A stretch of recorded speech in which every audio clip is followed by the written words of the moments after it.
Good morning. So we're just going to do a really quick video today covering the basics of how to get into habitat restoration and actually do it. In addition to that, we'll also talk about how to actually initiate the Elder Dragon fight. So once I say I'm done talking about habitat restoration, if you don't want to know what the Elder Dragon fight is, you may want to skip that second half.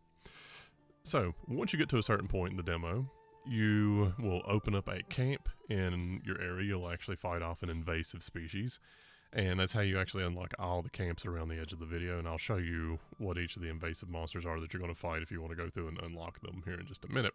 I've not unlocked Mirror Lake and Blightwood just because I'm not going to put the time in to take down those two feral creatures. But anyway, the way this habitat restoration stuff works is to go into your camp, because you can't do this from the hub town, and down right below the tab to hatch your monsters, because you have to actually hatch them out to be able to release them. You can go to habitat restoration, and within one greater area you can select any sub area that you have actually unlocked a camp in and choose to release either the monsters that are already in that area, so it shows you what the default ones are under ecosystem rank, and you'll want to bring those up to S rank to bring your ecosystem overall up to S rank, or restoration slots, which are monsters that you've introduced. Now, what is the point of doing this?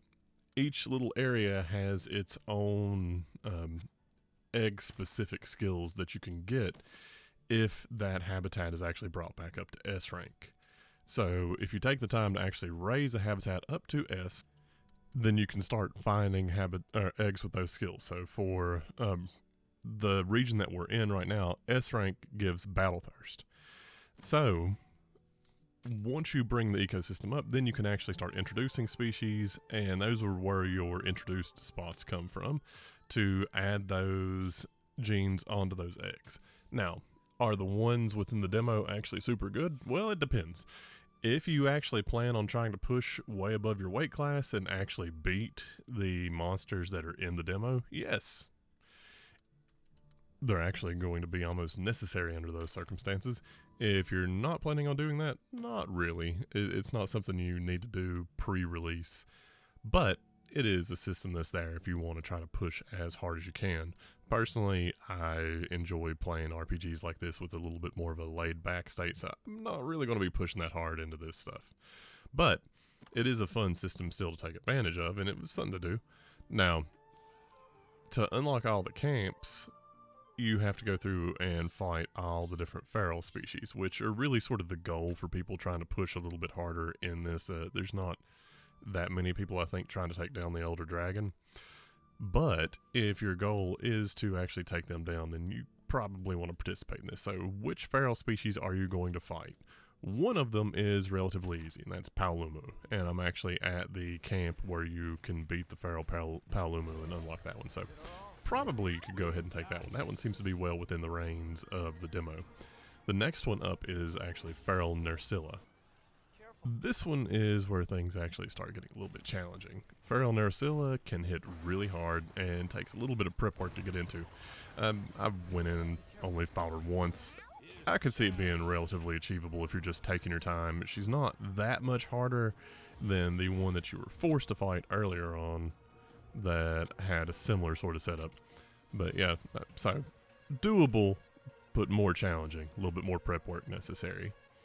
And then the last feral monster that you would have to fight, which I didn't even try because I know the grinding for it's going to be kind of hard to get up to, and I don't feel like doing that, is a Feral Brachydios.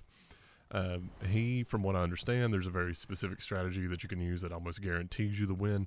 Still, not for me. I'm not that into grinding out a demo. I'll just wait till the game releases, get some levels, and take him out with just a little bit easier of a strategy. Ready to switch to talking about the Elder Dragon in the demo. So if you don't want to know what it is, you may want to click out now. Alright, for those of you that stuck around, this is the cinematic you're looking for if you want to know if you've triggered the Elder Dragon fight. So now, how exactly do you trigger this? And from this point out, I'm going to tell you exactly what it is. It's Namielle. The way you trigger this fight is at nighttime, you repeatedly go into encounters, and if you've beaten enough monsters, it'll just eventually spawn. You'll get that little cinematic showing you that the Elder Dragon has spawned, and then you go over to the lake. Don't be silly like I am in the video here and end out getting into the water and swimming over to it. Just take your Rathalos or your Raytheon over to the closest little wind tunnel thing and let it push you up in the air, and then you can kind of float over to him. But if you do go in the water like I did, get up underneath it. There's a little torrent underneath it, and you could just kind of rapid swap between your swimming monstie and your flying one, and as long as you're holding in the button to take flight, it'll go ahead and pick up air and take you out of the water. So it's a little bit of a sort of boosting trick you can do if you do like I did here. But how do you get it to spawn? Because that's a little bit of the pain in the rear part. I played around with a couple things to see if I could make it actually happen faster, and it seems like it's just purely every time you do a fight after night falls, you have a chance to cause the fight to spawn. I saw some people suggesting just waiting at their outpost until it's full dark, and that it happened faster at that point. From my experience, it was no faster waiting till full dark than it was to just, as soon as I poured it in and switched it to night, start doing the fights. I had ended out doing the same number of fights to get it to spawn. Now, what is the advantage to actually doing this fight? Well, you're probably not going to win unless you've done some really extreme prep and you're really happy to do some RNG mechanics. But every time you get killed and it casts you away, it'll put you on the little island over next door. So let's let that part play out so you can see what I'm talking about.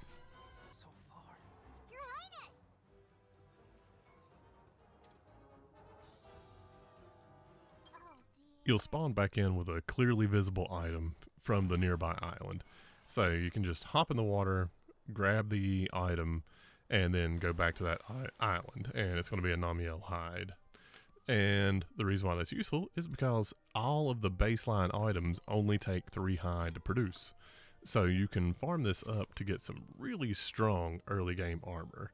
And as this footage plays out, I'm going to go through and highlight the armor and then actually hop over and show you the weapons, because the weapons are also looking like they're going to be pretty good. Like the hunting horn has a ton of songs, and it looks like it's going to be way more useful than the one that people are using to kind of cheese these early fights, which is the Magia charm.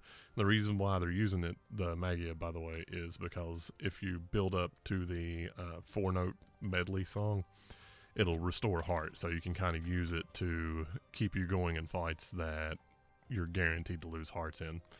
But the weapons look pretty good. It's not that hard to grind out 3 hides, so you could go ahead and get these going. Like, even in the full game, I probably would do this just because these look like decent weapons. There is a longsword. There is, I believe, a hammer, or well, there's a hunting horn, there's a longsword, and I think a gun lance. In other words, there's just not a hammer and a greatsword, which kind of sucks for those 2 weapon classes, but still, this is early Elder Dragon gear that you can get just for dying. So this is something that you can actually do if you want to grind up a little bit of stuff after the nightfall thing. The key is just it has to be nighttime to get it to spawn. If you read the little pop-up that comes up, it seems like that's going to be how Elder Dragons in general spawn, is that there's sort of going to be a vengeance type of mechanic that if you beat enough stuff at nighttime, different areas will have different Elder Dragons spawn, which should be interesting. It'd be interesting to see the Elder Dragons tied to a different system than just being the end game threat. I think with Wilds, Capcom realized they probably needed to come up with a system that wasn't just Elder Dragon equals big bad every single time they have a game. Now, granted, ultimately in Wilds, those were still the final things, but by the time Gog and we'll say Zoshi will probably ultimately be classified as an Elder Dragon, by the time they really came into the game, they weren't the sort of shining focus of the game. They truly were a capstone, and I think that's what they want to get back to, is having Elder Dragons be more of a true peak kind of pinnacle fight for an area. And that World, while World was cool and it had a whole bunch of Elder Dragons, that kind of diluted the meaning of an Elder Dragon down a little bit. So it should be interesting to see how they handle them overall in the game. Like, clearly Namielle's a force to be reckoned with. She's actually a literal force of nature, because it changes the storm environment, everything whenever you go in there. So, should be interesting. it's just one more thing to add into the list of things that give me really high hopes that this is going to be a very good game. And other than that, I think we're pretty much finished with this video. It's not really meant to be a hardcore strategy on it. There's a bunch of really good videos on the strategies for how to do this, and there's actually one fellow. His videos are super detailed, and if you really want to know in detail how to actually use these systems, it's Hey Veteran X. I'd go check his channel out, because I feel like he's going to be the type of person that does guides for these, like, that really appeal to the people that want to know the super details. My thing is really mostly just coming in, telling you really quickly what's going on, and putting those up really as the shorts, because I tend to ramble in my other videos, but I'm not so much the detail guide focused person most of the time. But looks like he'd be your man for that. So go check out his channel if you want to see some really good detailed videos on this stuff, and if you're actually interested in trying to beat Namielle, or not Namielle, but actually he may have one for her up now, but the other feral monsters, and maxing out your usage of habitat restoration before the full game comes out. Excellent channel. Anyway, that'll be it for me. Have a good night, everyone, and remember, if I can beat it, so can you.